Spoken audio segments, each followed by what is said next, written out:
ഇത് മാസ് മോട്ടോഴ്സിൽ നിന്നാണ്. Honda ആക്റ്റീവോ 125 BS6 model വണ്ടിയാണ്. വണ്ടിയുടെ കംപ്ലൈൻറ്റ് എന്ന് പറഞ്ഞാൽ വണ്ടിക്ക് ഇടയ്ക്ക് ബ്രേക്ക് പിടിക്കുന്ന സമയത്ത് ഷോക്ക് പോലെ അടിക്കുന്നു, ഷോക്ക് അടിക്കണമെന്നാണ് കംപ്ലൈൻറ്റ് പറഞ്ഞത്.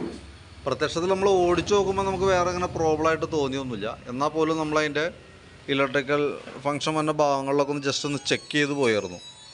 നിലവിൽ നമുക്കതിൻ്റെ ഇവിടെ ഒന്നും പ്രത്യേകിച്ചൊരു കംപ്ലൈൻറ്റോ, അതായത് ഇതിൻ്റെ ECU ഒക്കെയാണ് ഇരിക്കണത്. അപ്പോൾ ഈ ഭാഗത്ത് എവിടെയെങ്കിലും വല്ല ഷോർട്ടിങ്ങോ അങ്ങനെ എന്തെങ്കിലും പ്രോബ്ലംസൊക്കെ ഉണ്ടോ എന്ന് നമ്മൾ ചെക്ക് ചെയ്തിരുന്നു. പിന്നെ അത്യാവശ്യം നല്ല രീതിയിൽ പവർ വന്നത് പ്ലഗിലേക്ക് വന്ന അഡാപ്റ്റർ ഈ വരുന്ന ഭാഗമൊക്കെയാണ്. പക്ഷെ അങ്ങനെയാണെങ്കിൽ പോലും ഓൾറെഡി നമുക്ക് എൻജിൻ്റെ ബോഡിയുമേക്കാണ് അത് എർത്താവണമെന്നിട്ട് വണ്ടി അപ്പം തന്നെ പൊട്ടി ഓഫ് ആവേണ്ടതാണ്. വണ്ടി ഓഫായി പോകേണ്ടതാണ്. നമുക്ക് ഷോക്ക് അങ്ങനെ വരാൻ സാധ്യതയില്ല. പിന്നെ നമുക്ക് അതിനകത്തുള്ള ഒരു ഇതെന്ന് പറഞ്ഞാൽ ഇതിനകത്ത് നമുക്കിവിടെ ഒരു ബോഡി എർത്ത് വരുന്നുണ്ട്. ഈ ബോഡി എർത്ത് വരുന്ന ബോൾട്ട് ലൂസായിട്ട് അത് എനിക്ക് തോന്നുന്നു വണ്ടി ഓടി അങ്ങനെ ലൂസായി ചാടിപ്പോയി, ബോൾട്ട് ചാടിപ്പോയി അതുമെന്ന്. അപ്പോൾ ഒരു പക്ഷേ ചിലപ്പോൾ ഇനി അങ്ങനെ വന്നതായി കൂടായികയില്ല, അങ്ങനെ ഇത് ഈ പ്ലഗ് വയർമേക്ക് എങ്ങാനും വന്ന് ആ സൈഡിൽ കൂടെ എർത്ത് വന്നതായിരിക്കാം. പ്രത്യക്ഷത്തിൽ നമുക്ക് കംപ്ലയിൻറ്റ് കിട്ടിയൊന്നുമില്ല. പക്ഷെ നമ്മളങ്ങനെ പറഞ്ഞതും പ്രകാരം എന്തെങ്കിലും ഒരു കംപ്ലയിൻറ്റ് 2 ആൾക്കും 3 ആൾക്കും അതേപോലെ അനുഭവപ്പെട്ടു എന്നാണ് പറഞ്ഞത്.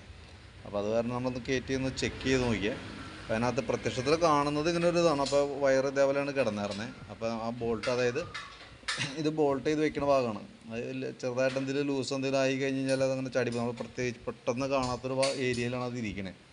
അപ്പോൾ അങ്ങനെ എന്തെങ്കിലും ആവാം. നമ്മൾ ഡീറ്റെയിൽ ആയിട്ട് ചെക്ക് ചെയ്ത് വരുമ്പോൾ അങ്ങനെ ഒരു പോരായ്മ മാത്രമാണ് നമുക്ക് അതുമ്പോൾ തോന്നണുള്ളൂ, ഒരു കംപ്ലയിൻ്റ് ആയിട്ട് കേട്ടോ. അപ്പോൾ ഞാൻ ആ ഭാഗം ക്ലിയർ ചെയ്ത് വിടുന്നുണ്ട്. പിന്നെ ബ്രേക്കൊക്കെ ഒരല്പം കുറവായിരുന്നു, ബാക്ക് ബ്രേക്കൊന്നും ഉണ്ടായില്ല. അപ്പോൾ അതൊക്കെ ഒന്ന് സെറ്റ് ചെയ്തിട്ടുണ്ട്.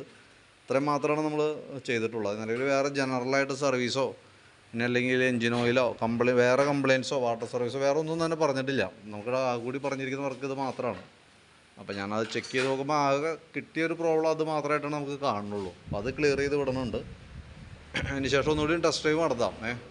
ഇനി നിങ്ങൾ നോക്കുക കംപ്ലയിൻസ് എന്തെങ്കിലും കിട്ടുന്നുണ്ടോ എന്നുള്ള ദിവസം നോക്കുക. പക്ഷേ നമ്മൾ ചെക്ക് ചെയ്യുന്ന സമയത്ത് കംപ്ലയിൻറ്റ് കിട്ടിയാലാണ് അത് എന്തുകൊണ്ടാണെന്നുള്ള ദിവസം നമുക്ക് ആ കംപ്ലയിൻറ്റ് മനസ്സിലാവണമല്ലോ. കാരണം എന്നാലാണ് നമുക്കത് വെച്ചിട്ട് നോക്കാനായിട്ട് പറ്റുള്ളൂ.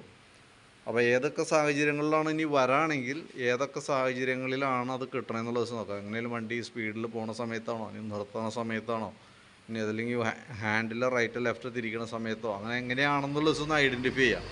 അതിന് ശേഷം നമ്മൾ റിപ്പോർട്ട് ചെയ്യുകയാണെങ്കിൽ നമുക്കതനുസരിച്ച് ഡീറ്റെയിൽ ആയിട്ടൊന്ന് ചെക്ക് ചെയ്ത് നോക്കാം. പ്രത്യക്ഷത്തിൽ ഇങ്ങനത്തെ ഒരു കംപ്ലയിൻറ്റ് നമുക്ക് ആദ്യമായിട്ടുള്ളൊരു കംപ്ലയിൻസാണ് ഇങ്ങനെ ഒരു കംപ്ലയിൻറ്റ് പറയുന്നതും നമുക്ക് അങ്ങനത്തെ ഒരു കംപ്ലയിൻറ്റ് അറ്റൻഡ് ചെയ്യണത് കേട്ടോ. അപ്പോൾ നമുക്കൊരു എന്താ പറയുക, പ്രത്യേകിച്ചൊരു കാരണം കാണുന്നില്ല. പക്ഷെ അങ്ങനത്തെ ഒരു കംപ്ലയിൻറ്റ്സ് വരാനുള്ളൊരു പോസിബിലിറ്റി ഇല്ല അതിനകത്ത്. അതാണ് ഏറ്റവും വലിയ പ്രത്യേകത. പിന്നെ ഇനി ഈ എർത്തിങ്ങിൻ്റെ ഒരു ഇത് കൊണ്ട് എന്തെങ്കിലും വന്നിട്ടുണ്ടെങ്കിലോ തന്നെ ഉള്ളൂ. അപ്പോൾ അങ്ങനെയാണെങ്കിൽ ആ കൂട്ടത്തിൽ കൂടെ അത് കറക്റ്റ് ചെയ്ത് പൊക്കോളൂ കേട്ടോ. അപ്പോൾ ഞാൻ അതിൻ്റെ ഡീറ്റെയിൽസ് വാട്സാപ്പിലേക്ക് ഷെയർ ചെയ്തിട്ടേക്കാം. ഓക്കെ.